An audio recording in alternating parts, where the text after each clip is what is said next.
This episode of the Joe Rogan Experience podcast is a bonus episode. We had no idea we were even going to be able to do this as recently as yesterday, you fucks. Okay? We're making it happen. So the only sponsor is onnit.com. That's ONNIT. Use the code name Rogan. Save yourself 10% off any and all supplements. Shortest commercial ever. Cue the music. Justin, the Viking, Wren is in the house to tell us about some amazing adventures. It's going to be educational, enriching, good for the soul. The Joe Rogan Experience. Train by day, Joe Rogan podcast by night, all day. Justin Wren, first of all, thanks for doing this. I'm so glad we could fit you in. I was a little worried we weren't going to be able to get you before you got back to the Congo, because you're on this kind of a whirlwind thing. You know, you're back at LA for only like a few days, right? Actually, I head out to Vegas after this, and then I'm driving there, and I fly out tomorrow. So. For those who don't know, Justin was a contestant on The Ultimate Fighter. He's a mixed martial arts fighter in the heavyweight division for the UFC. And then I started reading some stuff. I think the first thing I read about it was on The Underground, which is mixedmartialarts.com. It's this great website that we both belong to. Yep. It's probably the best mixed martial arts message board in the country, in the world, really. And there was a thread where it was talking about you going over there and helping people in the Congo and working with these pygmies. And this had become something you were really, really devoted to. And I was like, wow, like who saw that coming? Like, check this guy out. I saw a picture of you before that with a pig that you had killed with a knife over your shoulder. Yeah. You know, I'm like, this guy's a fucking savage. He's got a pig over his shoulder. Viking. There's a picture of you with this wild hog over your shoulder. I'm like, I want to party with Justin Wren. And the next thing you know, you go from there and you're mixed martial arts fighter, hog killer, pygmy saver. I mean, you're over there helping all these people in the Congo. How did all this get started? Man, I just heard about how much they were suffering, and I had no clue. Like, I wanted to fight against people, you know, and I wanted my dreams, my everything. And then when I heard about the pygmies, I just heard the suffering that they were going through. I heard that they felt forgotten. I heard that they were enslaved. I heard that the 4 out of 10 is the small stat that you can find. 4 out of 10 of their children die before age 5. And so for me, I was just like, man, that's brutal. And I knew that they were not given citizenship in their own country. And so I just went there to just learn and see and sit with them, live with them, sit around the campfire. That's where I've learned most. Whenever the slave masters aren't around, whenever those guys are asleep, then they'll really open up and tell you what everything's happening. And so it was just a ton of suffering. And that's how I went over there. I just went with a burden to find out what was going on. Could you put that a little closer to Yeah, absolutely. How did you find out about it at first? What was the... What led you to this? I had a buddy that was having a plan to go to the Congo, and he was going all by himself. And I mean, just completely, utterly alone. And it was like the worst conflict zone on the planet. And heard about what he was doing, heard about what was happening with the pygmies, and heard his wife was a little worried that he was going. And I just was looking for something with purpose and passion. And I felt like I could be passionate about fighting for people. And so I went with him and heard all the terrible stuff that was going on. And we went there to see what we could do to help. Wow, that's so inspiring. And for folks who haven't seen it, there's a video that Justin did that's gone viral, and this has really brought a lot of attention to your cause and what you're doing. There's a video of you with these young pygmy children that are. Is this the first time they're seeing a white man? To preface the video, this is actually not the pygmies, the video. Oh, it's actually the Bantu. And the Bantu are the tribe that's actually enslaving the pygmies. Oh, my God. And so it was around some of the pygmies, but this was the least remote location. Like, you'll see that there wasn't many trees. Where I went was 85 kilometers deep in the jungle, where you couldn't even see the sky because the canopy of the rainforest is so tall. Wow. And so this was the Bantu people. And the Bantu people are the ones that enslaved them. It was actually a gift because that video to me is a real gift. It shows me, even though I hated their parents, you can't even see that in the video, that I actually just had a hatred in my heart towards the parents of these kids. But yeah, so that was brutal because on the UG also I posted a video, or actually a thread about how I buried a 1.5-year-old in the Congo, and his name was Andy Bo. And so this video that's playing right now, you can't even tell that they were that their parents are responsible for the grave that I dug, I think 2 days before that video. So these are the Bantu people? Is that what you said? Bantu. Bantu? Bantu. And the Bantu people are enslaving the pygmies, and this has been going on for how long?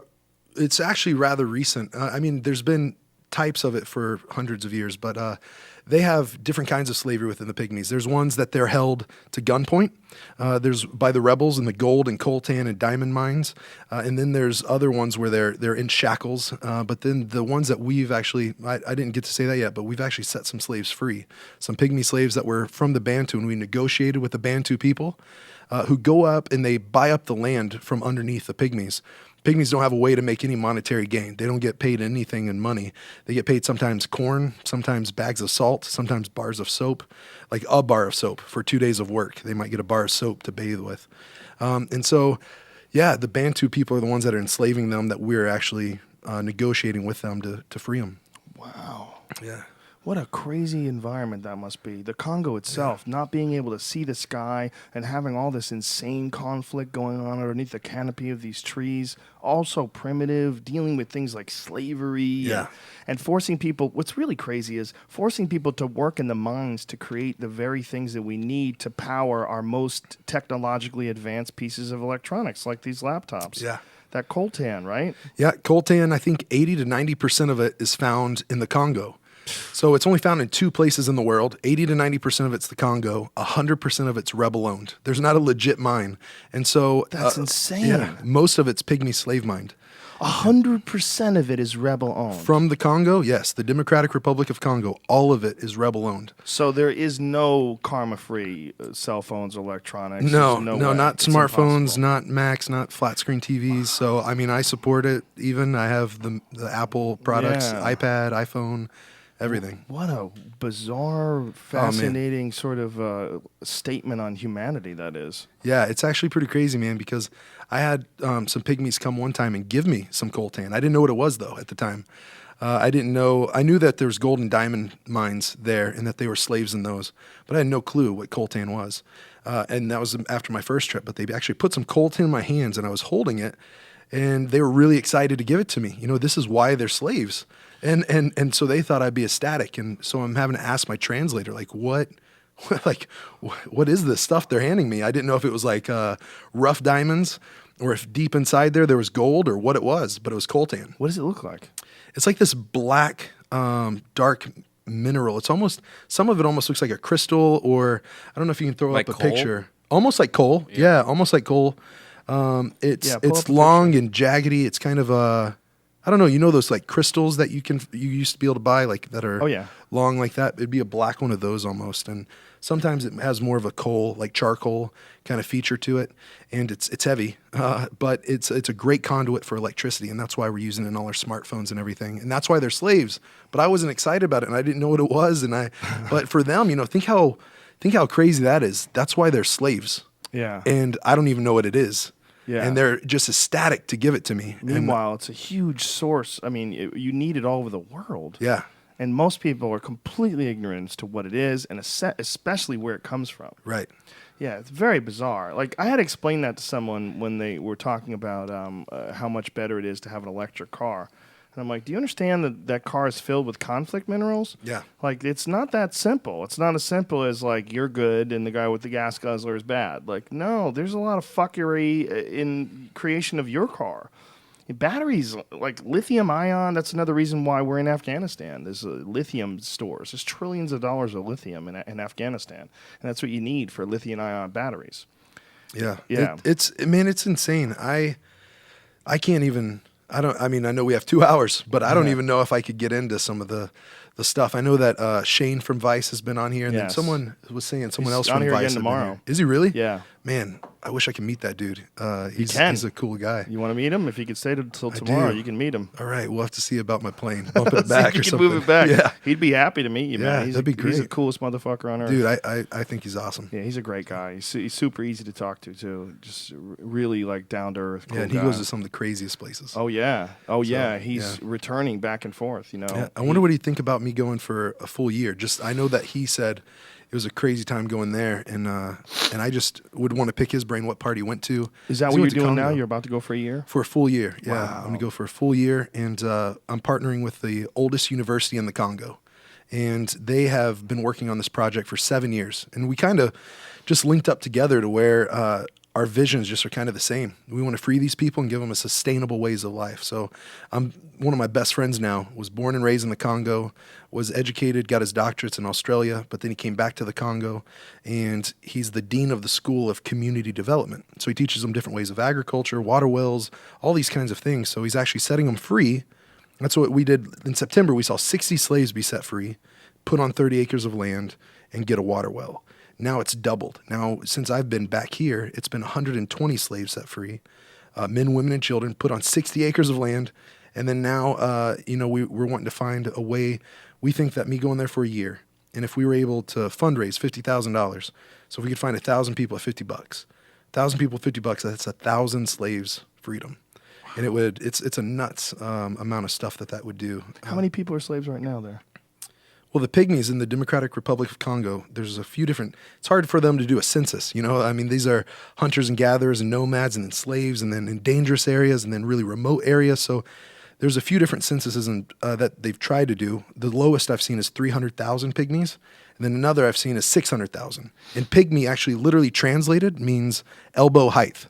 So, I mean, they're smaller than everybody else. It's almost like they're just the worst bullying victims that have ever been. Wow. So the average men's height is 4'7". So are they in any way like? Have you ever seen any of that stuff on the Hobbit people from this island of? The remains they found? No, yeah, they found remains of people that lived, tens of thousands of years ago with humans, and they were the real tiny, like almost people-like things. Right. It's really interesting when you see like someone like the Pygmies, where you have like a whole race of them that are like really tiny like that. It makes you wonder, like, how did that separate strain branch off way back in the day in the evolutionary chain of these people being developed? It's really odd. Yeah, man. Actually, one of the problems that they have is that they're called half man, half animal by the surrounding tribes, and so that's one reason why I've met people that their families, members of their families, have been victim of cannibalism. And so, yeah, I have pictures that sent your guys of cannibalism. They actually, the surrounding tribes believe that if you can consume the flesh of a pygmy, that you can gain superhuman strength. I mean, from taking the genitals off of small boys and putting them under businesses, it'll bring you wealth. From eating their flesh, yeah, the rebels believe that if you eat their flesh, that you can, it makes you, not bulletproof, but what is it whenever a bullet can just fly right through you? So basically, not invisible, but impervious. Yeah. So it just that's what they believe, that They you can take just children's genitals and they put them under a business. Yeah, that's what they'll do to them, and they'll think that brings them many blessings. Some of the witch doctors have done that in Uganda, but they do it in Congo. The part of the Congo that I'm going to it borders Rwanda and Uganda, and so I'm right over the border, and then in the jungle, kind of Bunia is where Shalom University is. And then 85 kilometers from there, there's a part of the Congo called Commander. They say it differently than that, but then we go from there deep into the jungle. And where that is, there's some different rebel groups that have done just brutal stuff there, and that's some of their beliefs. Wow. Yeah, How it's the pretty fuck crazy. does one place get so messed up? What's so crazy, man, is they should be the richest country on the entire face of this planet. They have every element on the periodic table, every single one, right. and they have the most fertile soil. They have gold, diamonds, now coltan. With all this taken off, they should really be the richest country there is. And all the corruption and everything just ruins it. It's so crazy. The corruption is so nuts. The warlords and the whole system that they've got going on down there. It's so bizarre to look at. United States of America here in 2013, how everything is, and then realize there's another part of the world that exists in the same time that is essentially living the way people lived thousands of years ago, with guns, though. Yeah, absolutely. And that's what's so crazy is The pygmies. I actually have my grandpa's. I've been accepted as family there now, and I have my grandpa Jaluwa. Is his name Jaluwa, and he gave me his bow. So his pygmy bow and arrow that he's had for 30, 40 you years. even hold it in your hands? It's actually pretty tiny, man. It's pretty tiny, but in it has all these things that are almost like a pygmy tally mark, and it's all up and down the top of the bow and the bottom of the bow on the inside, and it's all the kills that he has of certain types of antelope.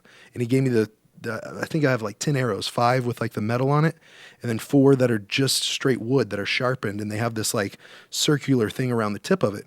And I thought the ones that are metal would be the ones for the antelope because they look like they would do more damage. But it's actually the ones that don't have the metal on it that are just carved out of the wood that are the ones that go after the antelope because they dip the tips of them in poison. And so it's poison dipped arrows, and those are the ones that go after with the biggest ones. And the metal ones are more for like monkeys and small little pigs and things like that. Wow. So you're going to go there and live with these people in like a tent made out of leaves. Yeah, it's a for twig. A year. A twig and leaf hut, man. You should pull did people see the picture? Do you have it on your website or anything? Did you send any of those pictures? Yeah, I sent some of the pictures over. Yeah, it's a twig and leaf hut, and they rebuild them basically every night. Every night? Well, it depends on if it was raining, the rainforest, and then if the wind is blowing. I actually have pictures of, I think, like the widows and orphans that lived in one hut together where just in the middle of the night, it didn't even rain that night, but the wind blew and their whole roof came off. And so they have to go get the leaves again and place them over, banana leaves and different, like those big elephant-looking ear leaves. Right. And so they just get those and they cover up. In 9 different villages I went to last time, I was there for a month, and 9 different villages I went to, not one of them ever owned a blanket. Wow. So they're just sleeping straight on the dirt, man. That's it. And no blankets. No blankets. No. Just sleeping straight on the dirt. Wow. First time I went to one of those tribes was I saw the chief, and I was putting up my tent, and they about lost it. And I had a little air-up mattress, and I had a sleeping bag. And, I mean, to them, that was the Ritz-Carlton. So I let the chief have it. And You let the chief have it? That's amazing. Yeah, so I let him have that, and I slept in his hut. And wow. Yeah, and then... was he psyched? Yeah, he was, man. And they all passed around the air-up mattress, and they were actually like holding it up above them, almost like crowd surfing, like crowd surfing at a concert, but they were doing that with the air-up mattress so everyone could feel it. Wow. Yeah. So they've never had mattresses. I mean, this isn't like a new thing to them. They've slept on dirt forever. Yeah, I haven't come across one pygmy in the remote locations that I've been to. Are there pygmies in other locations that have cities or anything like that? Or? No, they're actually basically, if they come to a city at all, so yeah, there we go. That would be home sweet home for a full year. That's the kind of villages that I'm staying in. And if you look in there, I think on top of one of those huts, there's like a few clothes. And if a pygmy's had clothes, they've been a slave.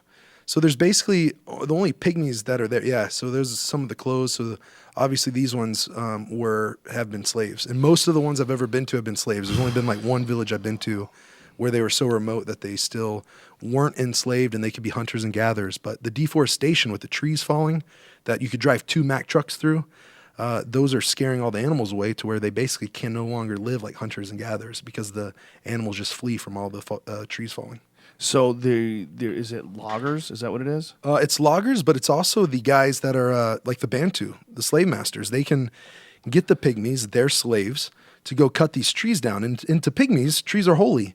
They believe that the ancestors of their ancestors live inside the trees, become trees, and they bury their dead inside holes inside of trees. They find an opening in it, they'll put their dead there. And so they're having to cut down what they've lived in for thousands of years. And then the rainforest preservationists and wildlife conservationists, they push them out. They'll buy up the land, and they'll say pygmies aren't good for this, and they'll kick them off the land, and they'll buy up thousands and thousands of acres. Actually, thousands of square kilometers. Preservation people will do this? Yeah, they'll kick the pygmies off. So they're more interested in the trees than they are the pygmies? Absolutely. Wow. Yeah, I've heard from my family members in the pygmy tribe. And when I say this, like literally, I have pygmy family that are more family to me than some of my family here in the U.S. Like that one crazy cousin who gets drunk and grabs your dick? Yeah, for sure. Yeah, there's some pygmies I just love, man, that I love. And Do you speak their language? I don't speak their language yet. I speak some of it, man, but not a lot. And during that year there, for my birthday coming up, I'm going to get Rosetta Stone, I think, and that's what I'm asking How for. could you not? You're going to live Swahili. there for a year. You Yeah. say you love these people. What if they've been talking shit about you the whole time, and you're going to learn Pygmy and find out? Yeah, well, they God don't. damn They don't have a Rosetta Stone in Pygmy. That'd be funny though. I'm the crazy uncle. What is the language that they have? Like, what is it called?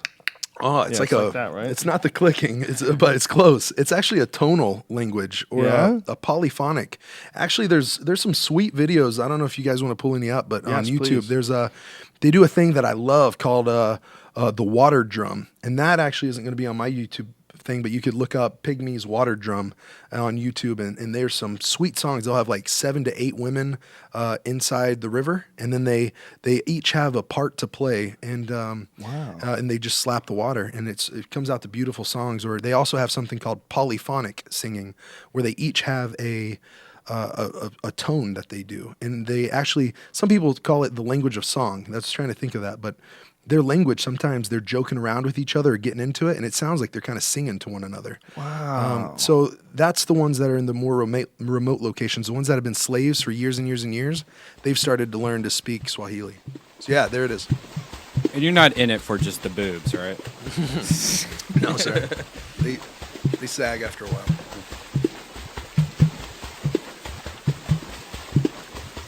Is there a drum to that as well, or is that all just the water? It's all making the that water. sound? That's awesome. And yeah, this is just 3. Whenever they get like 8 to 10 in there, they get some Wow. intense songs. This is hilarious. Take a pause, wipe your eyes. Wow. They also have something called the tree drum. They'll hollow out a tree, and they'll get some harder sticks, and they'll just beat the side of a tree, and it's man, it's sweet. So what are you doing for food out there? The last month I went, I took about 40 to 50 power bars with me. So, man, my bag was so heavy because I took a supplement shop with me, and but I mean, they eat caterpillars. I've eaten like I normally don't ask the different parts of it, but like whenever they do goat, which actually pygmies don't eat goat, they believe that it has evil spirits inside it. So even though goats are really easy to raise, they won't eat a goat. The hunters say that goat makes you weak in the knees, and then the women just don't like the flavor of it, and they all think that they've seen evil spirits go inside of them, and so they don't eat goats. Did they see Drag Me to Hell? Is that what it is? Remember that? Remember the goat becomes evil? Remember that? I never saw it. Yeah. It's a good movie. But yeah, and so they'll eat chicken, they'll whatever they're slaves for. I have a picture, I think, of my buddy Harry, and we call him Harry because he's the only pygmy I've ever seen with facial hair. That's why that video was so unique about me, because I went over there, and it wasn't Right. just like some guy from America that went there. Big giant white hairy dude. Yeah. You're like, what the fuck is all this? Yeah, that's why my buddies started calling me the Great White Sasquatch. What do they think about your tattoos? Oh yeah, that is crazy. Not to the pygmies. The pygmies actually tattoo their faces sometimes. The women, I've come across a few of them that are more like traditional or remote. Those women still carve their teeth. I don't know if you can Google that, but they actually carve their teeth, and it makes them almost look more like a piranha. To me, it's not attractive, but to the pygmy men, it's attractive. Really? Yeah, they Maybe carve their pygmy teeth men like that. hate blowjobs. They're like, I hate it. No, man. Yeah, I well- don't even want to be. Oh, those teeth, good, perfect. Yeah, You're do you- my girl. I don't know if you guys can find a picture of that, but it's pretty crazy looking whenever they smile. There's a lot of strange things that, wow, oh my God, that African people do to customize their body. The neck rings, that's very strange. The stretching of the lower lip that the like a water bear. Suri women do. They put a plate in their lower lip.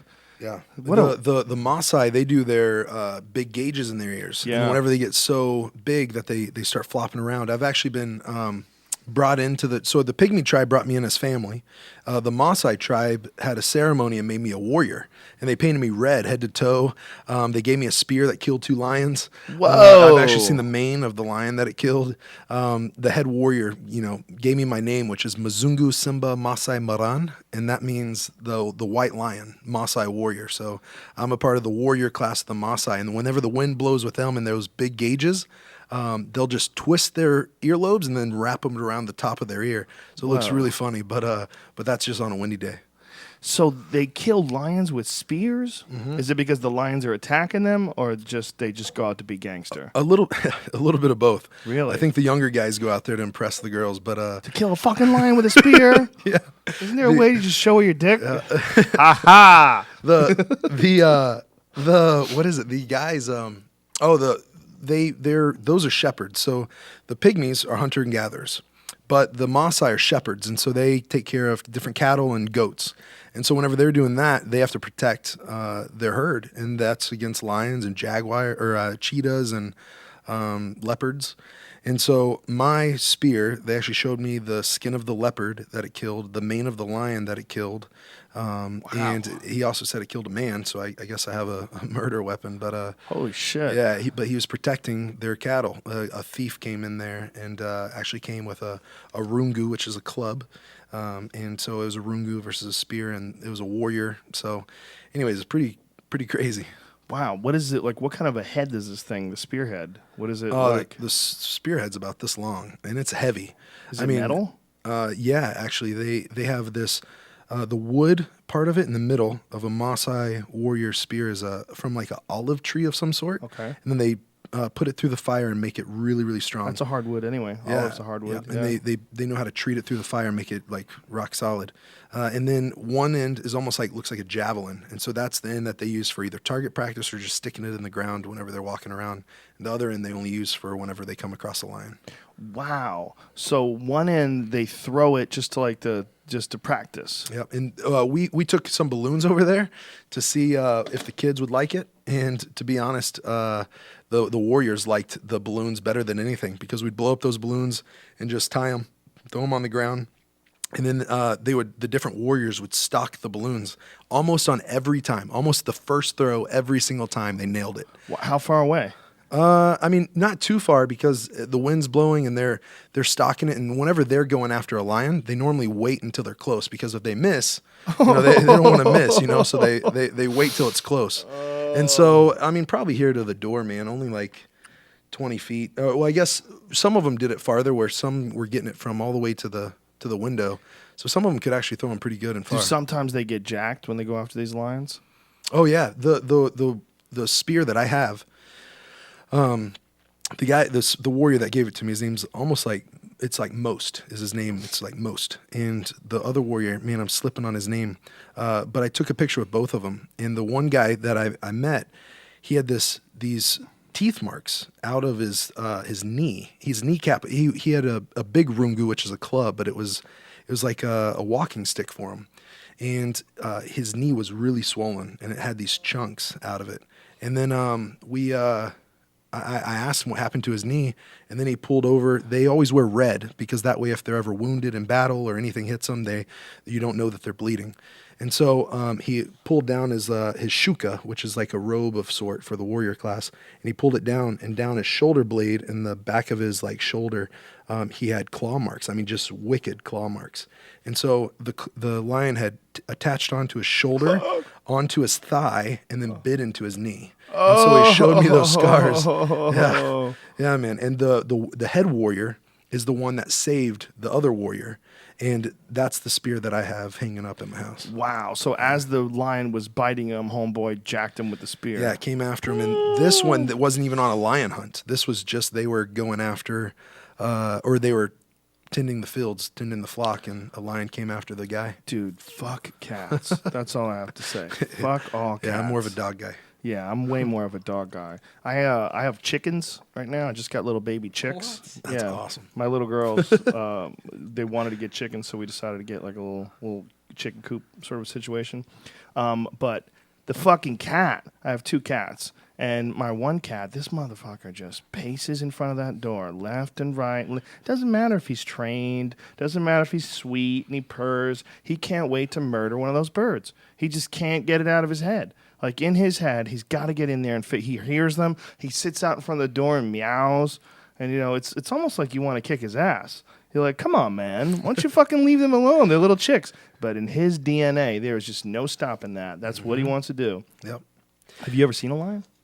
Yeah, I have. I've seen 2 different times. I've seen 2. And one time they were sitting over it was either Cape buffalo or what is it, a water buffalo? Water buffalo. I think it was a water buffalo. And it was still chomping down on that, and so it wasn't paying attention to us. I had my spear though, but I wasn't going to test it out. Like some guys were trying to get me to go over there. Have you practiced with it? I have practiced with it, but I'm not going to use it, man. Like I'm not. They already gave me the ceremony and gave me the spear and made me a warrior. In fact, the other ones, they can't be a warrior until they kill a lion. So they come back with the female tail, waving it, and if it's a male, they come back with the mane wrapped around them. Yeah. You gotta be you have to be a lion killer to be a warrior. Yeah.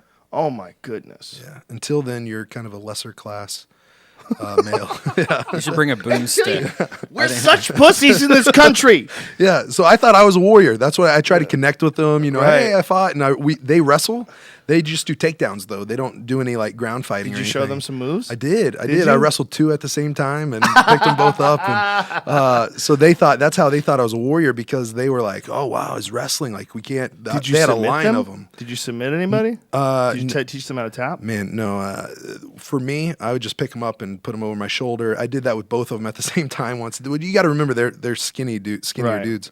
They But probably no, don't. I did start to put one in a guillotine choke. But then I started thinking, man, this guy killed a lion. He's not going to tap, Right, you know. right, And so I'm like, I'm not going to hurt this guy. I'm just going to play around with him. So is he trying to wrestle with you? And Oh, just yeah, can't figure out your yeah. sprawl. Yeah, yeah. You get double underhooks. He's Yeah. like, what is he doing? Yeah, they're trying a couple different kinds of like collar ties and trips. Yeah. And then they do like a double, almost like a tie clinch. Really? And so they do that, and they just kind of like circle each other, and they just do that amongst the warrior class, just almost like a ranking system of sorts. So you should be able to go in there and school those dudes. And Yeah, like, when it came to wrestling, create a whole elite team Yeah. of Maasai warriors. a Kenyan wrestling team, that'd be pretty crazy. That'd be pretty Kenyan, badass. Tanzanian. It's like you could be like your own Sandra Bullock movie. A white guy goes over there, teaches them how to wrestle, brings them to the state championship. They got leaves for shoes.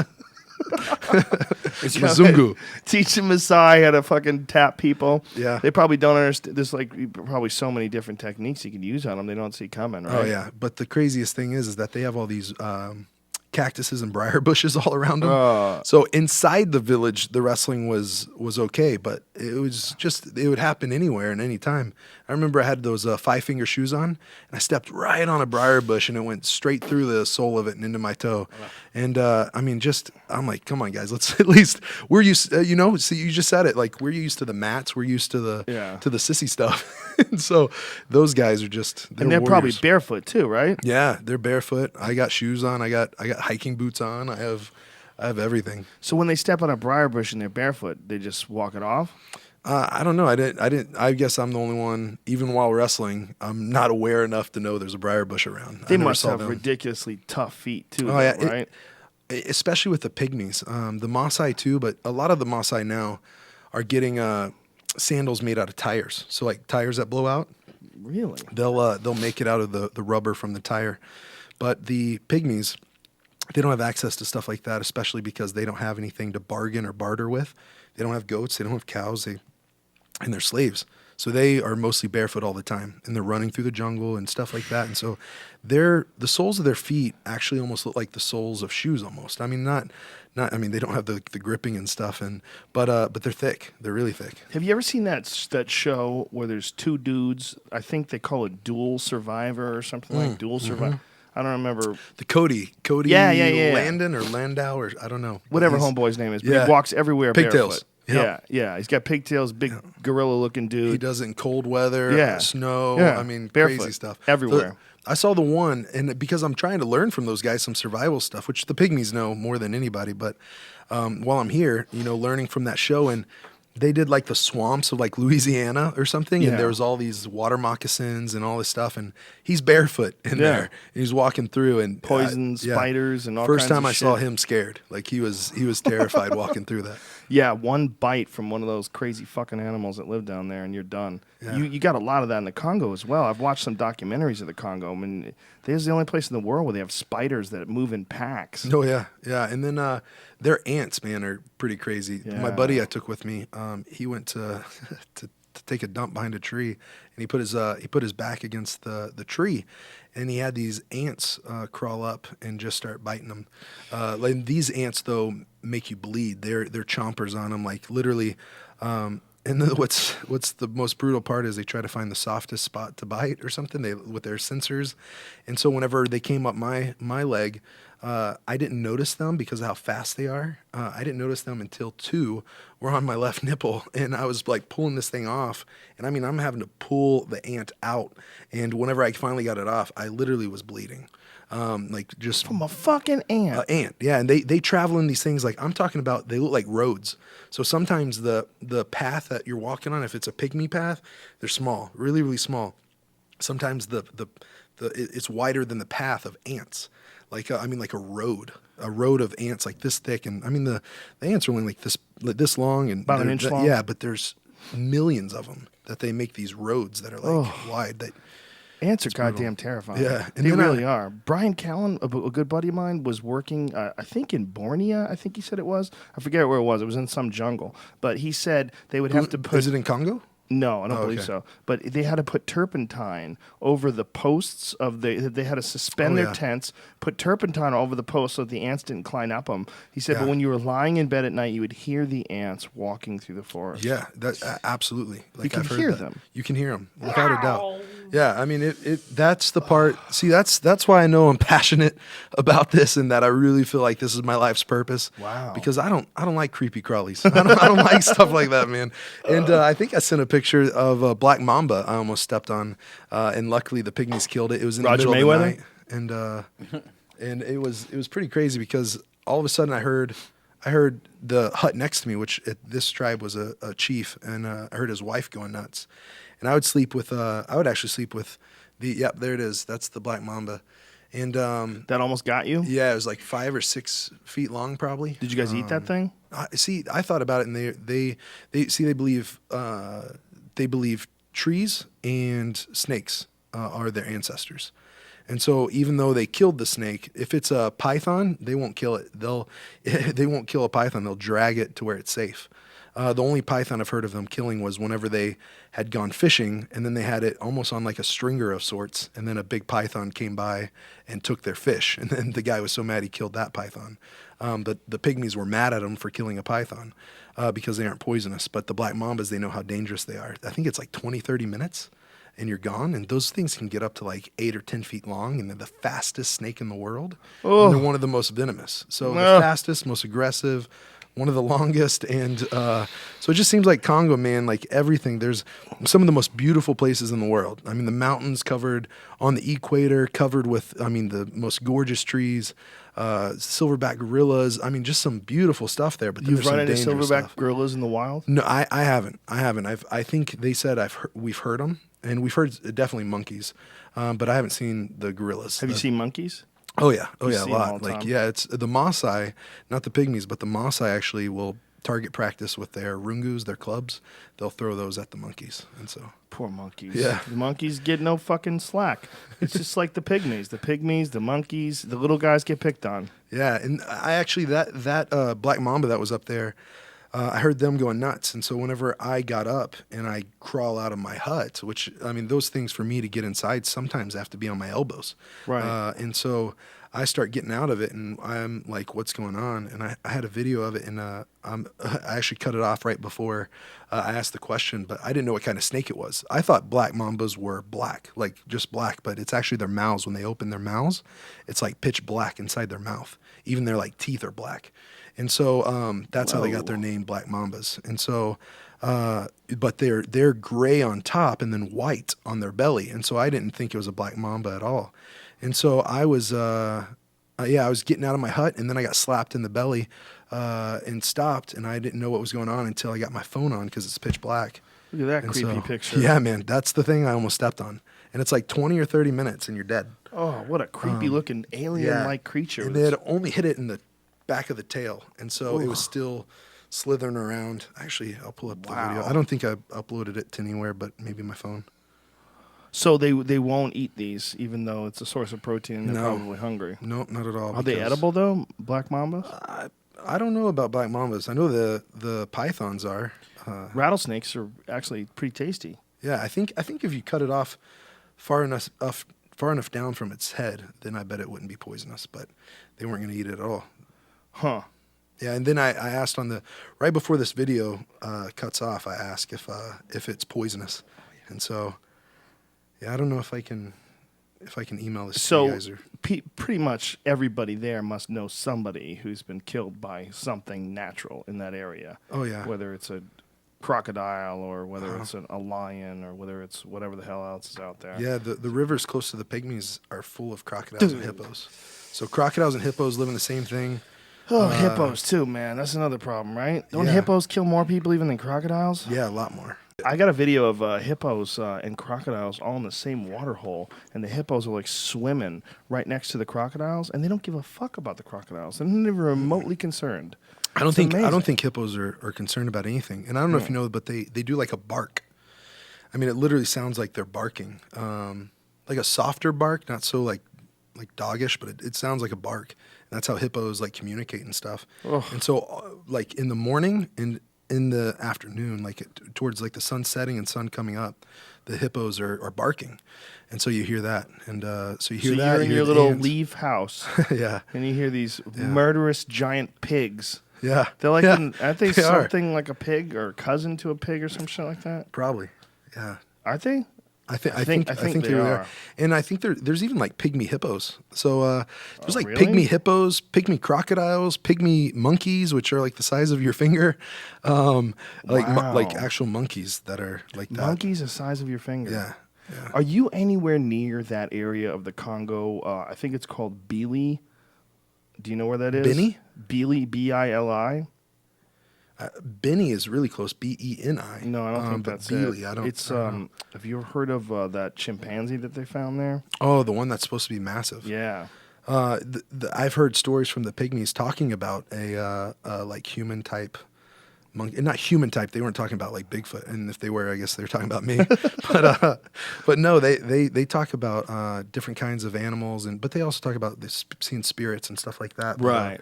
But I mean, I've asked them about, I forget what they call it.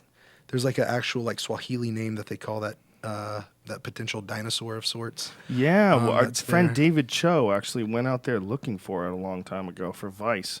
He went Yeah. for Vice.com and he went to look in the Congo for like a brontosaurus. Wow. Well, it's Yeah. so crazy. Is they like there's a saying, the Congo is called the heart of darkness, and on the dark continent, and they, like the pygmies, I think, are the ones that have the saying that it's, I can't really say it eloquent like they do, but it's called they say like it's basically hard for a fish to navigate through the rivers because of how thick everything is.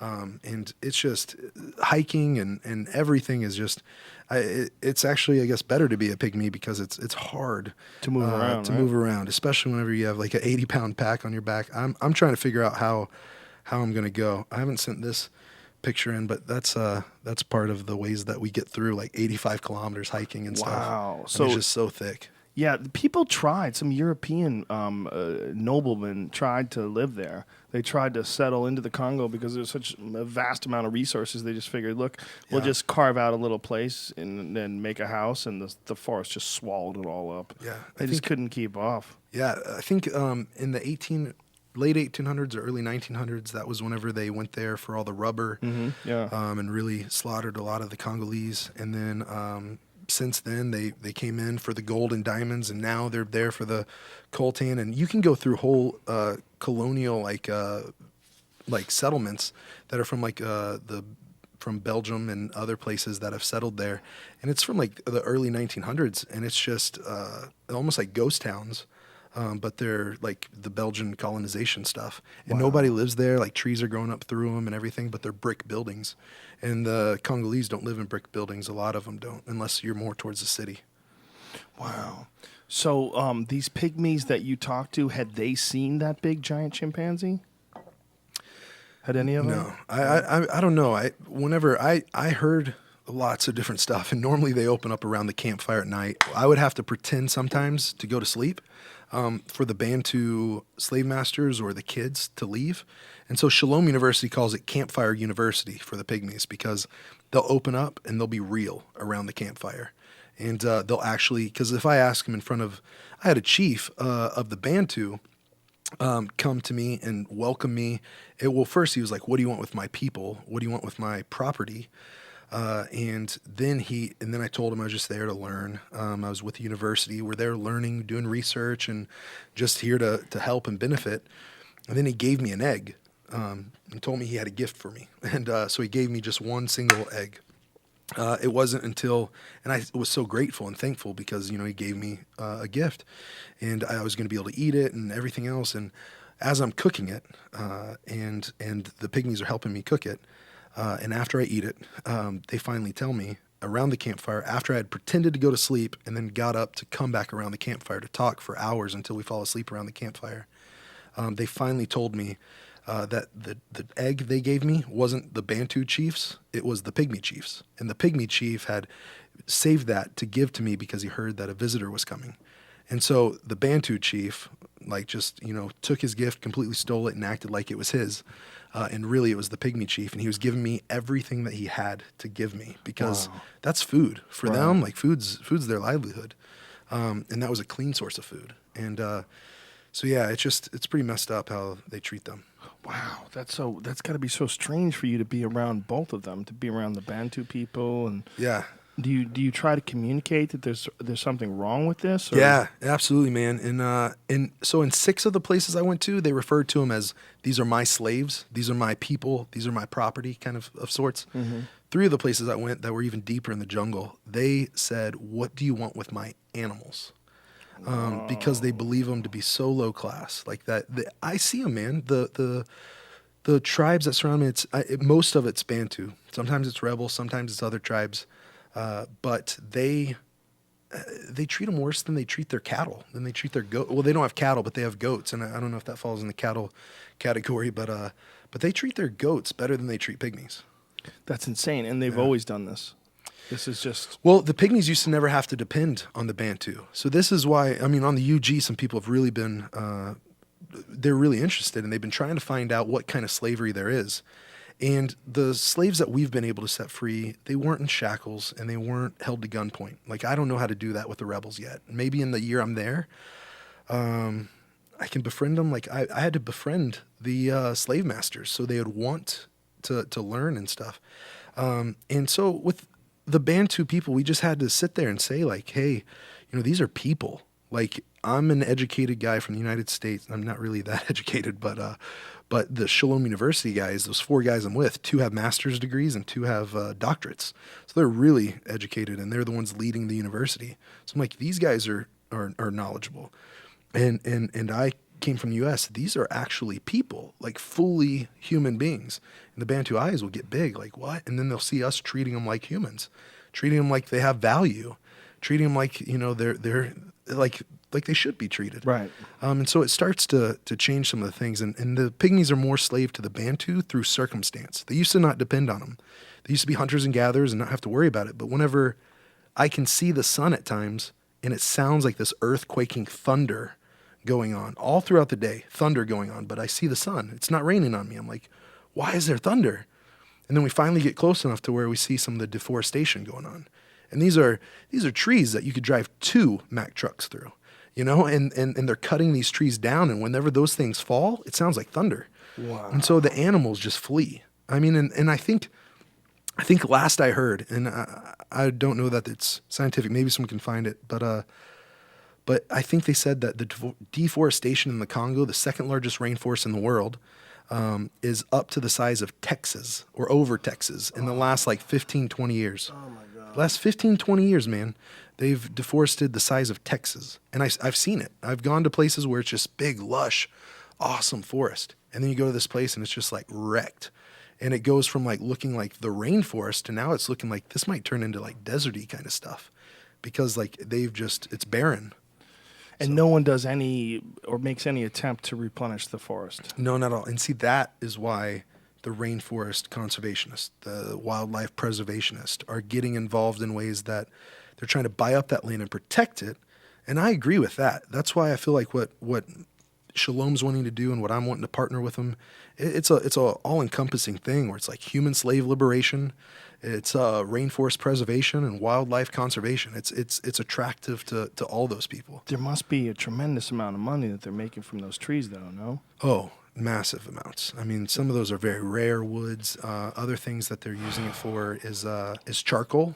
See, in the Congo, since they don't have like electric plants and things like that, they have to cook.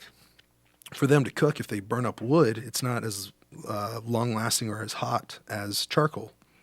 So I have a picture of a woman that was a slave for charcoal, and she had her slave master put this bag of maybe 120 pounds minimum. I mean, the bag of charcoal was taller than she was. I mean, a pygmy woman is small. I don't know if you can pull up the one Chaibusiku, the picture that says Chaibusiku, but I mean, these are small people, and they're carrying bags of charcoal where 2 slave masters put it on their back, tie a rope around their head, and this woman having to walk 4 or 5 kilometers on these little paths carrying this charcoal. And they'll cut down the trees to make charcoal. They'll cut them down, and they'll start a fire, but they'll put like dirt over the fire, and it smolders, and I don't know if it's a week-long process or a few day-long process, but it makes it just long burning. And so that's how most people cook in the Congo and in Rwanda and in Uganda and in Burundi, and those places will get charcoal from the Congo jungle because there's so much wood, they don't even think about it. Wow. Yeah. What a fucking trip. So these poor people that are just recently slaved, these poor people, these poor pygmies, before that they were able to hunt and gather, they were able to do everything. Were they treated as people then? I would say they were treated a lot better, but still they've never been believed to be fully human. They've always thought of them as subhuman, part monkey, part man. And the thing is that with the Bantu, the relationship the Bantu and Pygmies used to have is they would trade. The Pygmies were master hunters, and they still are, if there was more wildlife, especially. But they would go hunt bushmeat, and then they would come to the Bantu. What's bushmeat? I mean, Bushmeat, monkeys, right? Some monkeys, also antelope, and just anything wild game inside of. So that's Chaibusiku that you just put up. That's my mom in the tribe. Whoa, that's a grown woman. Yeah, she's in her mid-40s. She's probably as old as my mom is. Wow. My mom, I think, is 46. So that's Chaibusiku, and she's awesome. Wow. That was her first picture ever taken of her, so I have some other ones where she's smiling, but that's the one that shows her size. So that's how they got their name, pygmy, which is elbow height. So they really are just like the bullied people of the world. Oh, yeah, the most man. bullied people of the world. I mean, there was times that I've gotten sick to my stomach hearing the stories that have happened to them. And that's what I was saying. They would go hunt, and then they would come to the edge of the forest where the Bantu are. And the Bantu grow corn, grow beans, and they would basically want some side dishes to go with their meat. And so they would trade sometimes like the wild plants that they would gather, and they would come and trade their either bushmeat or their hunted animals and their different kinds of like mushrooms and stuff, and they'd trade it with the Bantu peoples for some corn or beans or rice or cassava leaves, which they can make ugali out of. This like kind of paste-like thing that takes on the flavor of the meat. And they would had a trading relationship. Sometimes Bantu would go find the pygmies because they wanted some meat, and they weren't the best shepherds, and so they could grow the corn and beans, but they wanted some meat. And so that's how the relationship started. And then they started to get exploited. Whenever they could no longer hunt like they really can, the animals started fleeing, and the wildlife conservationists and rainforest preservationists are trying to push them towards the road. They made a bunch of promises. I mean, a lot of these NGOs that had their special interest would promise the pygmies, if you go off this deep forest, if you let us have this, we'll take care of you whenever you're closer to the road. We'll make sure you're taken care of. And then they just never took care of them. And then the Bantu buy up the land from underneath them and then enslave them and say, you're on our land, you work it. And so it's just kind of a whole crazy How do these aspect. people feel about you taking off, going to America to let everybody know about them, and then flying back again? I mean, this must be so bizarre for them. Yeah, well, that's what's crazy. At first, all the 9, well, I've been to more than 9, but the last time I went to 9 different tribes and of pygmies, little 9 villages. Each one of them had never seen a white dude before, so that scares them. I mean, there would be times that it would take an hour, maybe even sometimes a little over an hour before someone in that tribe, most of the time it was always women or children, that would finally come up to me and touch me to make sure they don't go through me like I was a spirit or a ghost of some sort. And then once one person felt me and I'd play a game with them or something like that, then more would, literally come out from hiding behind trees, come out from the forest. Whenever I come in, sometimes they would flee, run, cry, kids like flailing on the ground, like just freaked out by me. But whenever I'd make friends with them, then they would ask me one thing. Every place that I went in all 9 tribes, they asked me, will I help them have a voice? That was the thing. They're like, we have no voice here. They're the only tribe not allowed to have their citizenship in Congo. And so they have 0 voice. Wow. What a strange turn your life has taken. That this is, you've gone from being on the house in The Ultimate Fighter, competing in the heavyweight version of the show, to now living in a grass hut. Yeah. In the Congo. That's a strange, or a leaf hut rather. Yeah. So what a strange journey you're on, man. Yeah, and to be honest, I wouldn't change it. I mean, especially with this video going viral, and with yesterday, us talking about a book deal, and today I went out to lunch with a publicist that really worked on The Blind Side and the movie Invincible, and I forget some other big time blockbusters that he worked on, but people are saying that this is a kind of crazy story, and the whole thing is it's a Sandra Bullock movie, man. Yeah, there we go. I'm gonna have her play me. That's what I'm saying. Why is Justin a chick? Yeah. Yeah. Well, so we polled it, and people We'll are more likely to believe that there's more vulnerable situations. You get this giant MMA fighter going to the Congo, kicking people's asses. That ain't right. Yeah. Yeah. No, I just. The wild turn is, I just feel like it's something that I can be fully, wholeheartedly passionate about, and I'm fulfilled doing it. And when I say they're my family, I mean it. Oh, you seem very, very sincere. How old are you, Justin? 25. So this is a good time. You don't have kids. You don't have responsibilities. You can go and just follow your desire and your passion and your interest here. Yeah, the only thing that really, I have a future wife, and Gotta find her. What's that? You got to find her, No, or she's here? I have her. I have her in Dallas. Jesus Fort Worth. Christ, she's in Dallas, and you're going to the fucking Congo for a year? Yeah. So how does she think about that? At first she was pumped. then she's done like some different trips around the world and has gone and helped orphanages in Mexico, and she kind of has a heart to maybe one day start an orphanage. Mm-hmm. And so she's got a great heart, man. She's awesome. She's gorgeous. But this first time I went one time before we started dating, and then the second time I went, it was hard. It was hard for her because she started doing some research, started finding out that the Congolese people call it the African Holocaust. That's what they call it, because depending on what stat you look at, they say it surpasses the death toll of the Jews in the Holocaust, which is pretty crazy. But some stats say 6.8 million Congolese in the last 10 years. Some say over 5 million, but it's between 5 million and 7 million, man. And so it really is like one of the, if not it is the worst conflict zone. Last year in 2012, because then she was saying, maybe I'll go with you. And I was like, yeah. And then maybe we'll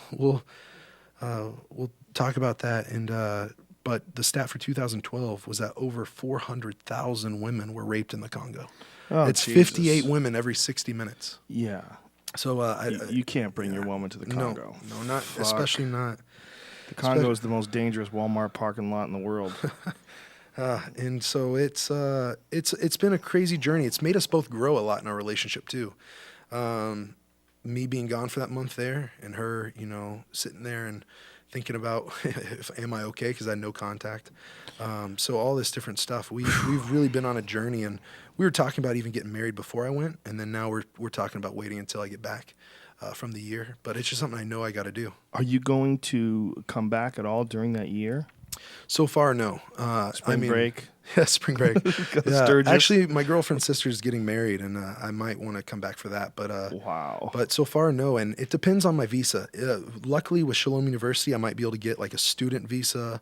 I might be able to do something with a school to get a year-long visa. But if I can't get a year-long visa, I might have to come back. And you have no income while you're doing all this. No, man. I have the last year and a half, man. I've honestly felt like I was just a nut. Well, not a nut. I knew it was right, but I felt like a lone nut. Like people be like, "Oh, that's really good, but why don't you go back to fighting?" I've won my last 3 fights, and then I took some time off to go see the world and see what people I could fight for. And I couldn't find anyone better to fight for than the Pygmies, because they're the worst off people group on the planet. And but yeah, man, it's been a crazy journey, from people, family, from close friends, all saying I'm an idiot for giving up fighting and I could actually do it well. And at Grudge Training Center, going from being invited there after the Ultimate Fighter to then being kicked off of it when I was a drug addict to then being invited back onto it.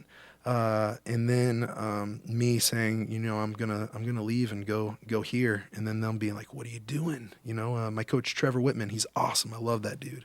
He's Very good coach, bro. He's one of the best guys I know as a person too. He's just incredible. Him and his wife have big giving hearts, and we set up 3 different hospital visits for Grudge Fight Team. I was an official volunteer at the Denver Children's Hospital, so we went there 3 different times as an official whole team.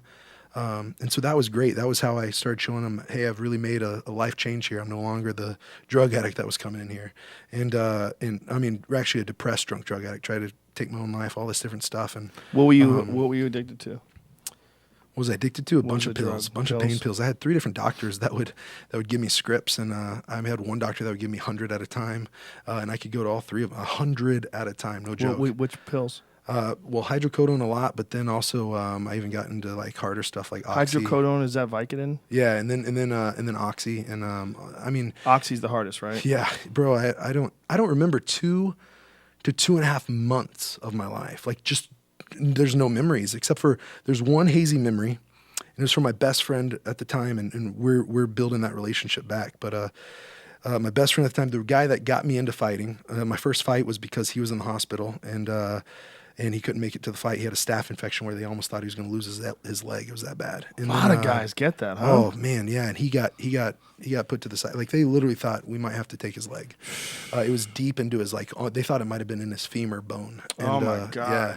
So he was laid up, man. And then I went to the promoter, told him he's out. Then the guy started talking trash. He just ended up in the hospital one day early. And the promoter had watched me wrestle. It was in Oklahoma. And so he knew my high school wrestling coaches, who were both 2 Olympic gold medalists, both wrestled at Oklahoma State, were national champions there, Kenny Monday and Kendall Cross. And Kenny Monday fought MMA for a while. Yeah, he was one of my training partners too whenever I was fighting. He's been a coach of mine since I was 15 years old. And then, anyways, that guy, his name's Justin McCorkle. I think he's 4-1 pro MMA heavyweight. And I missed his wedding, not just being there, but being the best man.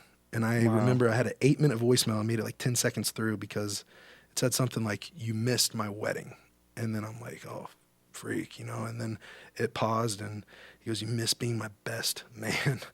And then I just remember hanging up and going straight back to the drugs. And so I had my medical marijuana license for 3 years, which I'm cool with people having that. But I would always piggyback everything. The reason Grudge voted me off the team was I started waking up and fixing my steel cut oats, fixing my egg whites, getting my berries, putting in the steel cut oats, fixing all that, but then starting on my vaporizer before practice, and then hitting the pain pills, and then starting with washing it down with hard liquor, man.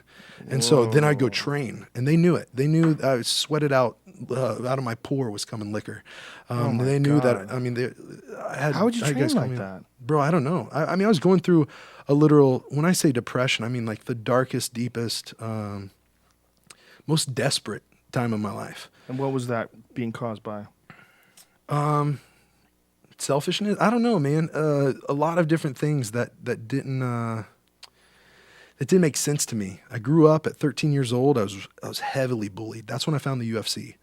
13, I sat at the lunch table by myself, had people throw stuff at me. I was invited to my middle school crush's like birthday party, and it was a costume party. I got the invitation. I'm like, no way, costume party wins a prize. And I remember her dad worked for Dr. Pepper, and she loved Transformers. So I came to the party as a Dr. Pepper Transformer, like with the Dr. Pepper cardboard and made out of duct tape and, and Dr. Pepper boxes. And I got there, and I was 30 minutes late.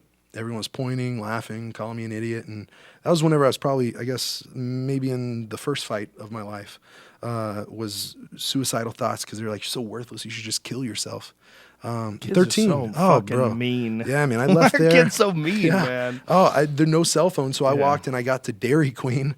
I lived in the country, so we like they call that the Texas stop sign, Dairy Queen, and so I went to Dairy Queen, and I think I remember one of the employees coming out to throw away trash, and I'm like sitting there behind the Dairy Queen, right in between kind of the dumpster. And then they're like, what's going on? And I was just sobbing. And then I went inside and called my mom. She wasn't there for a little bit. I had to sit in there. They asked what was going on. Anyways, that was a big left turn. But that's when I found the UFC. And I thought, maybe a few weeks after that, and I thought, these guys don't get bullied. These guys are like modern day gladiators. I was mesmerized by the sport of it, because I loved sports and I always played sports growing up. But this was multiple sports put in one. And I'm like, man, if I could just become one of those guys, I'll have all the passion, the purpose, the significance, I'll never be this dude that I am right now. And I'll be the exact opposite. And so I set out for that and started at 15, started wrestling under 2 Olympic gold medalists. 17, won my first national championship. 18 was living back and forth with the Olympic Training Center. 19, started fighting professionally.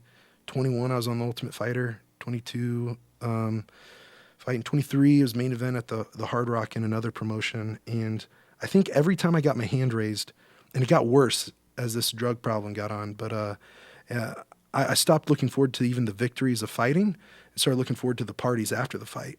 And then I started thinking, like, I don't know, every time I get my hand raised, if you can find a picture of me or a video of me smiling after a fight, that would be the first for me, because I don't think I smiled after any of them.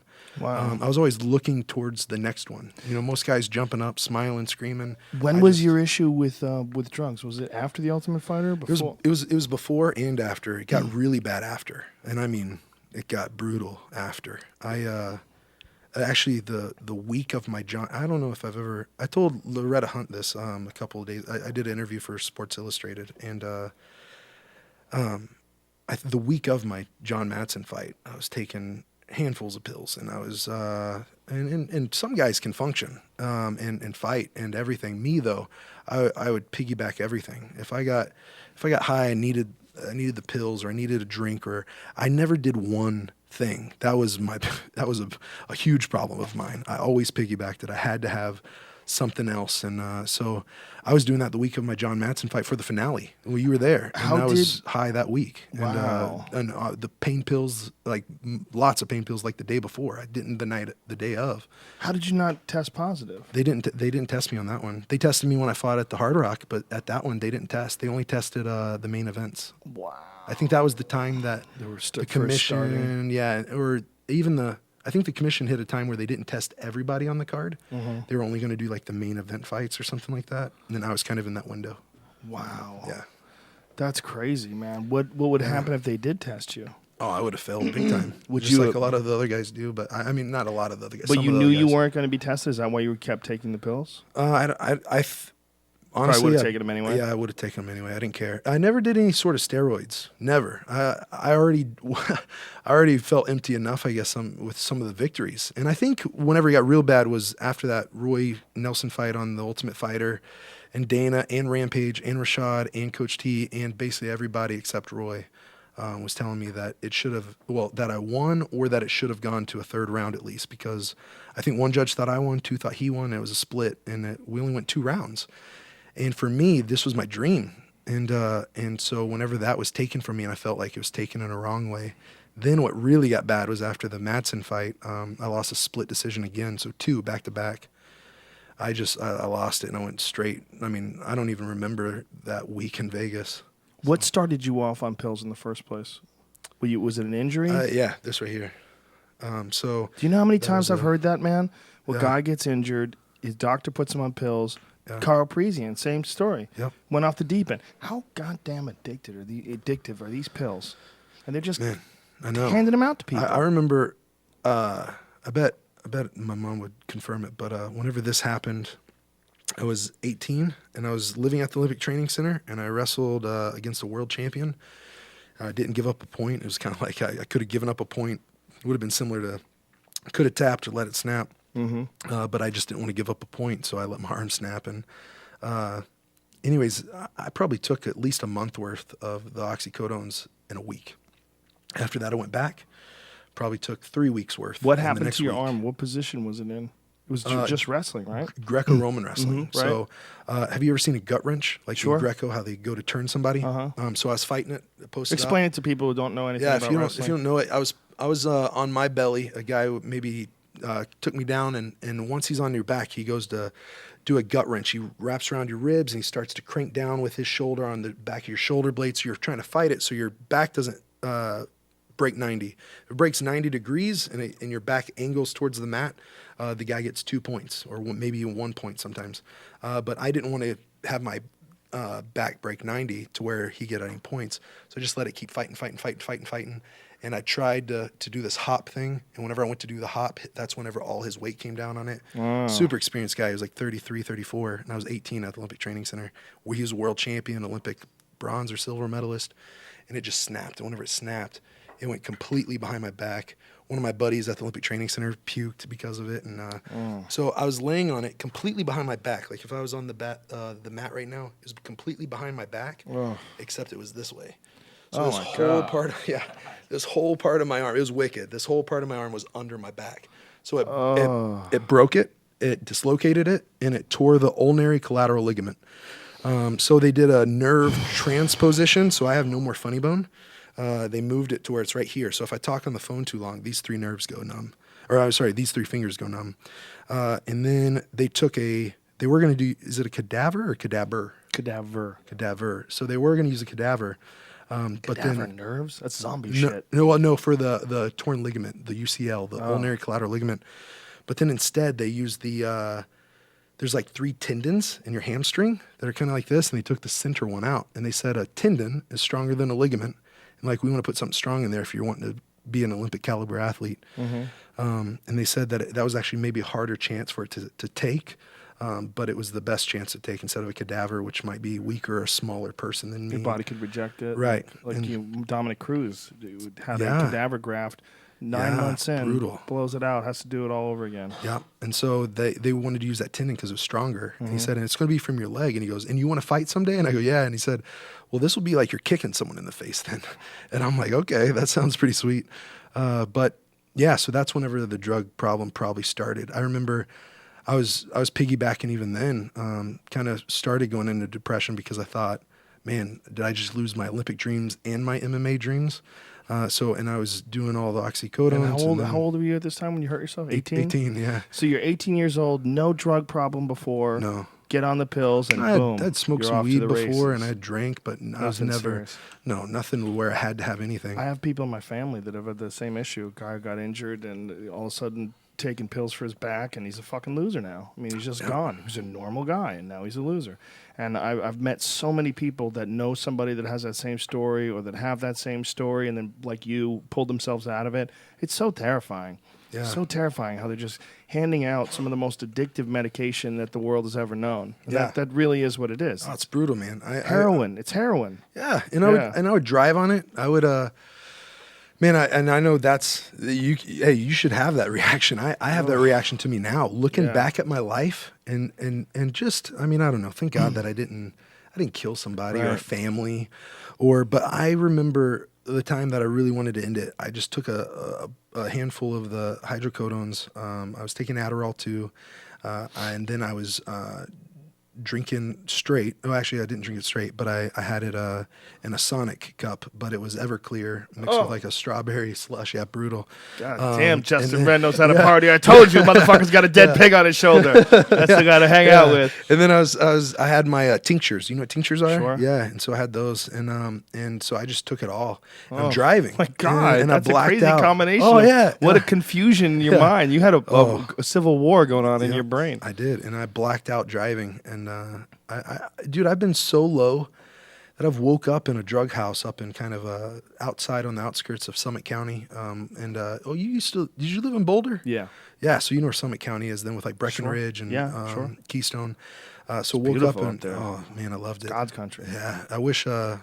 I'm in Texas right now, so Congo is going to be beautiful too. But I miss Colorado. Congo's another level. Yeah. Congo's a different level of life. It's like so vibrant and green and rainy and everything like that. Yeah, I don't know if you know this. This is a completely different subject, but in Uganda, right on the border of where I'm at, it's on the equator.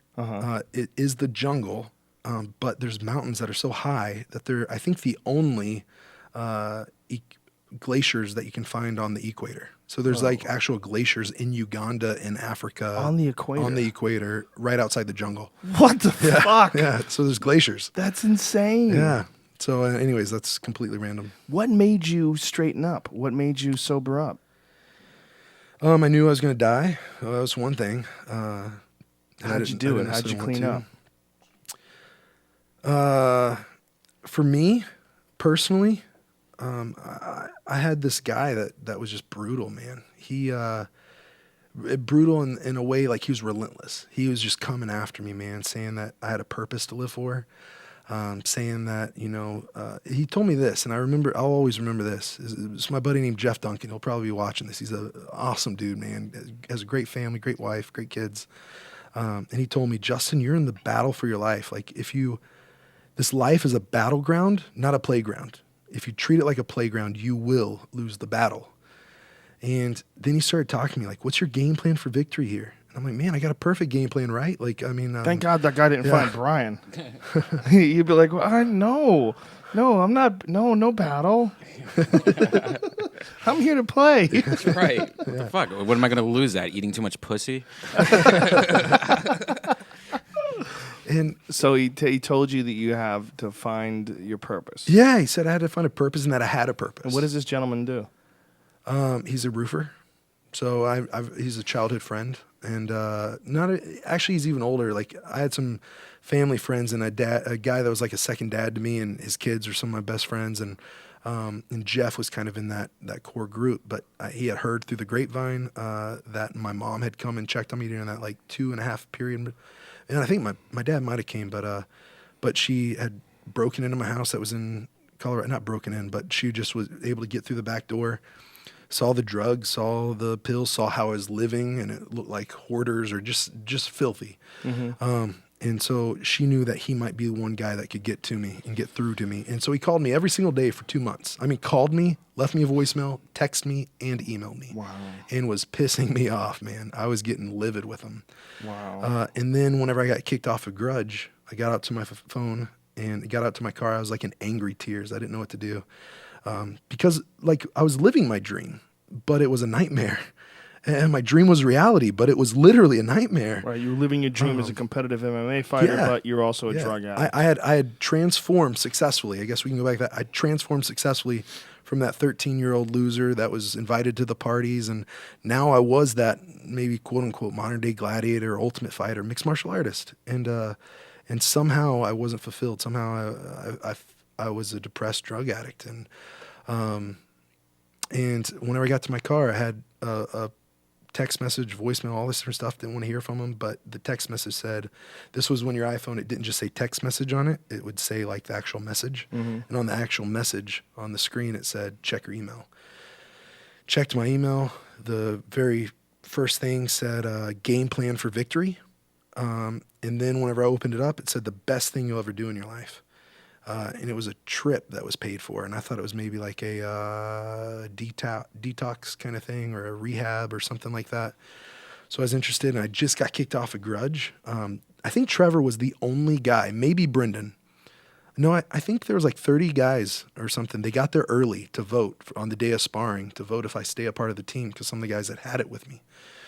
And Coach T brought me into his office, and he said, bro, like, we can't have our name attached to you anymore. Like, I'm the only guy that wants you still a part. I could veto it, maybe. I'm the head coach, but I'm not going to go against the guys. And grudge is unique, man, because grudge it's a family. I mean, and when I mean, like, it's It's like I think for Elliot Marshall, we threw a surprise baby shower for him. I mean, in fighters, throwing a baby shower for a fighter, like that's just not normal. And a lot of fight gyms they're a bunch of gym hoppers and a bunch of selfish dudes, and they're never going to give their coach the money, or they're going to try and knock out their training partners. Like we just worked had cookouts together, all this different stuff. But I was the one guy that was the problem, and they voted me off. And so, man, I was empty. I felt like, man, now my dream, or my nightmare, but my dream, now that's even ripped away from me. So now I had nothing. I know that you've gone through some growth as a human, as a man, some spiritual development and character building and all that, but I can't help but be terrified at how smart you are and how together and passionate you are, but yet you still got hooked by these fucking pills. Yeah. Those goddamn things scare the shit out of me. And I know you were a younger man at the time, and you didn't have the life experiences you have now, but you're not a loser. So the fact that you got just sucked up into it like that, it's so terrifying to me. Yeah, I mean, they're dangerous, man. I think they should. I don't know how they could watch it better. I mean, I shouldn't be able to go to 3 different doctors and have one giving me 100 at a time.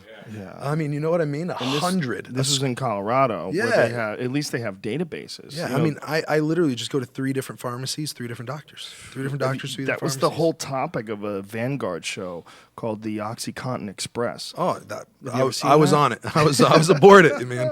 I was taking the train. It's about Florida. Oh, man. Because Florida had these things called pain management centers, where you would go to a doctor, and the doctor would say, "What's wrong? Oh, I hurt my back. Well, you need a prescription for pain pills." So the doctor writes it. In the same facility, right next to you leave the doctor's door, the next door is the pharmacy that only sells OxyContin.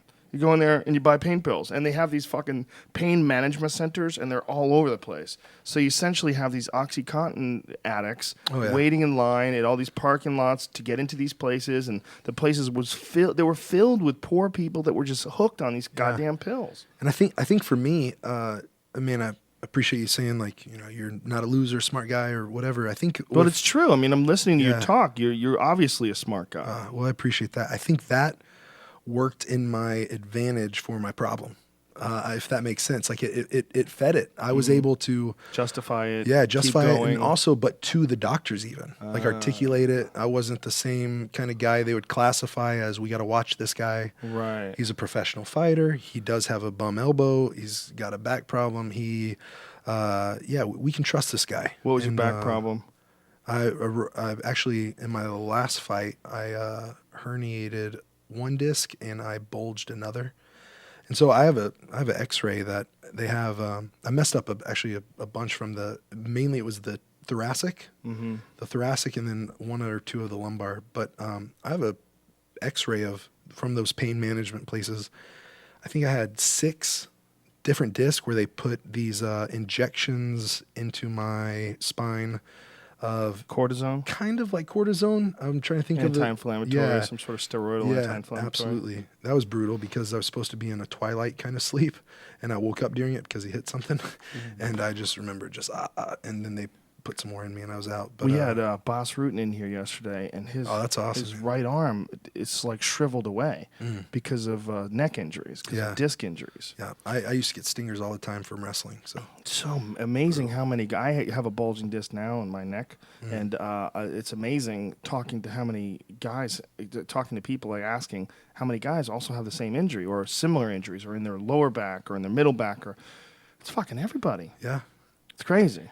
Yeah, and man, it's easy if you want to get it.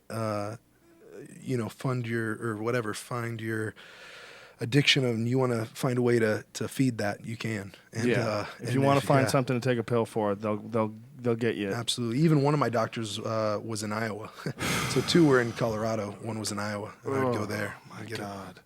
Man, that's terrifying shit, but it's for a lot of people out there that might be struggling with that very problem right now, listening to this, hearing that you were able to pull yourself out of it, I guarantee you can inspire people to do the same. And they can realize, they can listen to you and go, I want to be that guy. I don't want to be this guy that I'm now, a slave to this bottle of pills that I have to figure out how to get every week, I feel like that's one of the reasons I have that connection to the Pygmies. Like, I wasn't a a slave to a Bantu, but I've definitely been a slave to something. Right. And so, yeah, if there is somebody that's watching, man, that you can get out of it because there's definitely hope. How did you do it? Did you go cold turkey? Yeah. I ended up going on that kind of retreat of sorts with my buddy, and he just loved on me, man, in a way that it was genuine. It was authentic. Where was the retreat? What'd you guys do? Have you ever heard of the Hallmark family or Hallmark cards? Sure. I know they're big in Texas, so I don't know if they're big here, but it was actually their house or their ranch, and they kind of donated this ranch to be for all walks of life, kind of all beliefs, and for people to come there.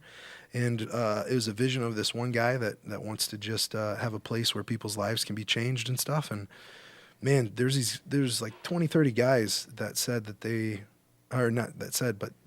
literally went to war for me in my life and told me I had a life worth living. And it was awkward, kind of not awkward, but just right at first I was like, what's up here? This is crazy. But for me, I had a radical change, man. It wasn't a slow process. It was like I finally realized I have a life worth living, and my life can be for a bigger purpose than myself, than getting what I want when I want it. I can make a contribution to this planet, to this world, to people. I can not just fight against people. I can fight for people, and that's what it was demonstrated in front of me at this retreat. And I'm not, man. I have my own personal beliefs. Everyone does, man. But it was a Christian retreat, and for me it changed my life, man, because these men weren't like, because bro, if you want to go into some jacked up religious background, I've got a jacked up religious background. I have family that says just crazy stuff like, you have instruments in your music, you go to hell. If you have tattoos, you go to hell. I'm the only tattooed guy in my family, and I have a whole back piece and all this stuff. And I had another one where, so they're super like legalistic and rules, and this other one, when I'm 13 years old, I left a church camp, the only church camp I ever went to. I left a church camp with bruises on my neck because they tried to cast demons out of me. And then, and then I went to Catholic school, and had a background where, the parents were throwing keg parties for us. And then I went there in this place, in this retreat, and I told the guy, bro, I don't need anything Christian. Bro, I don't need it. I don't want it. I know your type. Like, I don't, if I sit around a campfire and I hold hands with a bunch of sissies, punks and sissies, and sing Kumbaya, what is that going to do for me? I need a real answer. I need some like real hope. And man, the guy gave me an answer where it was like, real people with real problems could really use a real God. And for me, that just kind of struck a chord. He told me that and this is my beliefs and stuff, so I'm not throwing anything out there on anybody, but he told me, and it made sense to me, you've experienced the counterfeit. And for a counterfeit to mean anything, there's got to be an authentic. And he told me, if there's going to be a Folex watch made, a fake Rolex, there's got to be a Rolex. And you've been around the fake stuff. You've been around the Folexes. You felt the weight of them and they broke on you. You've seen it, and you sometimes got to get close enough to where it ticks or it has a smooth transition. Other times you got to actually hold it because there's that smooth transition on the Rolex instead of ticking. Other ones are so tricky, you actually got to feel the weight of it. So what you're making an analogy to is the fake religious people, the people that were the people that that abused me. Mm-hmm. And there's a lot of religious people that abuse people, that judge people, that all this stuff, man. And for me, and what this guy shared with me and what he did was he didn't look at the problems I was going through except for to help me out of them. He didn't come down on me about any of them. He didn't judge me. He didn't say you're wrong. He didn't say God hates you. He said God loves you, bro, and you got problems, and that's okay. And love God, love people. If you can do that thing, it would solve all the problems. If you could love God and love people, then that would change things. And so that's what changed my life, was like, wow. And what I had to happen first was see if God could actually love me. And then I felt my own personal experience and encounter, like I felt like, man, God doesn't hate me. He might love me. And then I feel like he does love me. And then he wants me to love him back and love people. And if I can do those two things, for me, that would change. It has changed my life. And I believe it will change others' lives if I can do that. I think for a lot of people who are atheists, they hear this kind of talk. One of the things that comes to mind is they're going like, "Where is this God you're talking about? Yeah. Where is this evidence?" to put it into the way I kind of look at it, like a lot of people have thought for whatever reason that I don't believe in God, or that I'm anti-God, or that I'm an atheist. I would not classify myself in any way, shape, or form. I definitely don't think that I'm an atheist, because I don't not believe in God.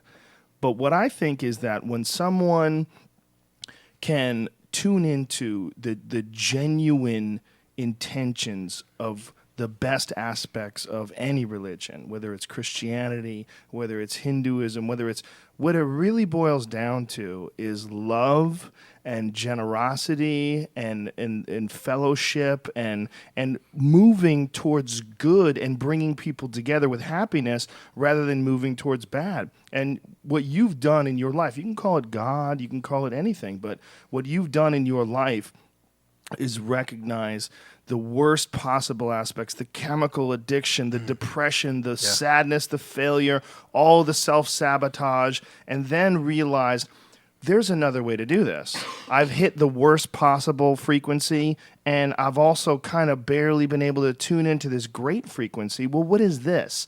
Well, knowing the lows and the lowest lows, sometimes you can really sort of extrapolate that there's a counter to that. There's 180 degrees to that, just like your friend was talking about, the Folex and the Rolex. Yeah. And for a lot of people that have a problem with the word God, I had this guy Alex Gray on, who's this visionary artist, really fascinating guy, and he's also this psychedelic adventurer. And he throws around the word God all the time. And he's like, we kind of have to take that word back, because the word God sort of has this bad heebie-jeebie to it. Like, you're talking about nonsense. But no, you're not necessarily talking about nonsense. And just because you can't prove it, and just because the Bible was written thousands of years ago, it doesn't mean it's all bullshit. And the true frequency of love, the true frequency of fellowship is really what leads to happiness. Yeah, you're experiencing that yourself. Oh man, I am. And that's what this vision is for me with the pygmies in the Congo. Like, a lot of people have misinterpreted it to where they've thought, oh, you're just going there to make a bunch of converts. You should take them a sandwich instead of a bunch of converts. Like that, if you actually looked at what I'm doing, like, I'm actually doing slave liberation, rainforest conservation, and wildlife preservation all wrapped into one. Sustainable ways of life, this and that. It does not hinge around if they become a Christian or not. If they don't, and they don't want to, and they want to worship their God, do witchcraft, do all that, fine. I'm going to love you the same way. I feel like God has put on my heart a desire to love them, and to love them well, and to love them regardless of their choices that they make, just because my choice is to love them. And it doesn't hinge around if they do what I want them to do or not. Like, they're my family. And so I want to see them be self-sustainable and all that other stuff. So it's not about like, are they going to become converts or anything like that, like, at all. It's about, I'm going to love you guys and see you guys go from being slaves to being liberated, to being free, to being put on your own land, to being able to farm, to being able to produce your own corn and beans crops, which are getting ready for their second harvest. First time in history. They're going to have their own school. You're going to be educated. Once they're educated, they can represent themselves at the Capitol. They can be citizens of the country after that. I mean, it's just amazing. It goes on and on and on. And I don't think anybody who's reasonable who listens to you would think that you're just trying to convert people because you're a religious zealot. It doesn't sound like that at all. It sounds like you're doing everything absolutely perfect with the best intentions possible. Man, it's a beautiful story, man. It really is. That's one of the reasons why I wanted to have you in here and talk to you about it. And it's become more beautiful the more I hear about it, man. It's really cool. And please come back again when you're back in town, when you're back a year from now. Right. Again, you got my number. Get in touch with me. Yeah. And let's do this again and tell me more things. What's the end game? Are you going to stay there forever? Man, I honestly don't know. We're talking about that with my future wife because I don't think we could live there forever. No. There's no. But I do want to go back often. And this 1 year is my way of committing to them. And this is what's crazy, man. Like, I'm trying to find a way to turn this huge publicity, or they're going viral. It was on Jimmy Kimmel and TMZ and the Today Show, and now there's going to be a book. And I'm trying to find a way to go from 800,000 views to $50,000 or even maybe even $200 to $250, which I know that sounds like a Start a ton. Kickstarter. Yeah, Start a Kickstarter. We're on Indiegogo right now, and we're what is seeing how that? that goes. It was before Kickstarter. It's a crowdfunding site, so it's Indiegogo.com/projects /fight hyphen for it's for the Fight for the Forgotten, but hyphens in between it. So Indiegogo.com/projects /fight for the forgotten, but there's hyphens in between fight hyphen for. Damn, hyphen you're making it difficult as fuck for someone to give you some money. I know. Or you can go to fightfortheforgotten.com and then Okay. you hit donate and then it would take you to the Indiegogo page. All right, fightfortheforgotten.com. Yep. Go there, And then you folks. hit- Please Yeah. go there and donate some cash. That sounds amazing, They're- man. If we can help you, if we can help publicize things, if we can tweet things for you. That'd be Just great.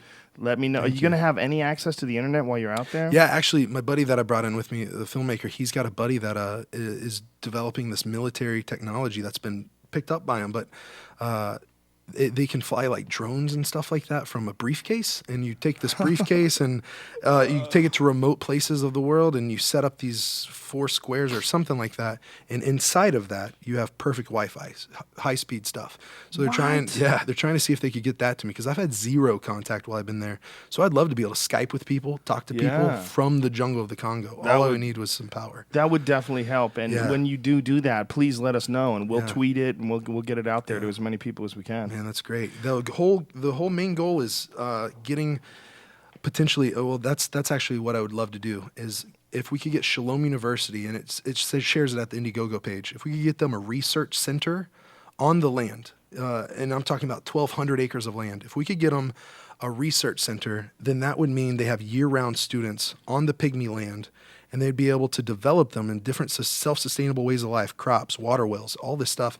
College students would get credit to develop the pygmies in sustainable ways of life. And so the big goal would be 200 to 250,000. I think it's right there, and it says what it does, and it's some crazy stuff where I mean, I'll read it real quick, and but it's So for 200 to 250,000, this is with the university. This isn't something I made up. This is what they've been able to say. It would literally have 3,000 to 5,000 slaves put on 5 square kilometers of perfect rainforest, 5 square kilometers of land for the $200,000 price. But then after that, it would preserve the culture of the pygmies. It would get water wells. It would get nutritious crops growing. So not just corn and beans, but like good crops. It would have a tilapia pond that's stocked. So the corn would feed the chickens. It would also feed the tilapia, and it would feed the pygmies. And it just is a self-sustainable way of life. It could have like earth bag home technology, where have you ever seen those? The earth bag homes or the eco domes? Those things are Yes, crazy. yeah. So today, one of my buddies was over there having a meeting with them, and they might want to support this project where in the U.S., 3 to 5 men, it would only take them 3 to 5 days to build a 3 to 5 room home. And it's under $300 in the U.S. All it is sandbags. Sandbags, you fill it with dirt, and you make this like adobe that you put on the outside of it. And so we're trying to get that technology over there to them. Shalom University is like all on board wanting to do that. And so really, and then it would have that university research center there where they get, and that's the thing. I don't want this project, I don't want the pygmies to be dependent on me. Like if I'm only there a year and I can only do a year's worth of stuff, I want this thing to be a well-oiled machine that it lasts long after I'm gone. And so that way, I don't know, I want this thing to outlive me, if that makes sense. I want it to keep going on. It does make sense. It's a very noble idea, man. And listen, you've done an amazing thing so far, and we're going to try to help you. Hey, So I appreciate fightfortheforgotten.com. Go there, give some money to what is it, Indigo? What is it? Indiegogo.com. Indiegogo.com. Find it, folks. You could find it. You're smart, Yeah, folks. You listen to Google. fightfortheforgotten.com. Fightfortheforgotten.com. And you could follow Justin. He is on Twitter. It's Justin the Viking on Twitter, right? Yes, sir. All right, dude. Thank you very much, Hey, man. I'm I so glad you appreciate did guys. this. This is Really- one of the coolest things. Thanks. It's one of the coolest things for us, too. Thank you very much, man. All right, folks. We'll be back most likely tomorrow with Shane Smith. We got to work out the dates and time, but tomorrow night we do have a show at the Ice House Comedy Club.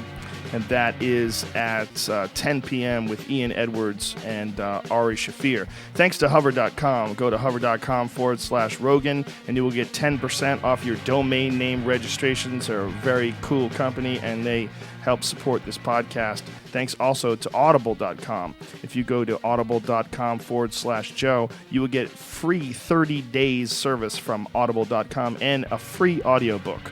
And we would recommend Nocturnal from our buddy Scott Sigler, who's just in here today. Really cool guy. So audible.com/Joe. This Thursday night at the American Comedy Company in San Diego, California, where they just got their liquor. So if you want to fuck your life up and go down the hard path that Justin Wren just recovered from, go down to San Diego and take shots of Jack Daniels with Mexican narcotics, because they're right across the border in San Diego. I'm not telling you careful. should do this. Be careful. But if you're going to do that, that's the place to be. San Diego, Bring your American Asians. Comedy Company, and lots of funny comics, and it's this Thursday night. All right, my friends, listen, the message of this podcast could not have been better served by Justin Wren today. You stand for everything that is good in this world, my friend, and what you're doing, I think, is a beautiful thing, and I'm honored to have you on this podcast to tell the world about this. I appreciate you so much. We're gonna have you on again, my friend. All right. After Justin we set Wren. 1,000 slaves free. We're going to send slaves free. We're going to put people on Mars. Telepathy. We're going to find the Bigfoots and all more. And then some. And then we're going to go to God. All right, folks.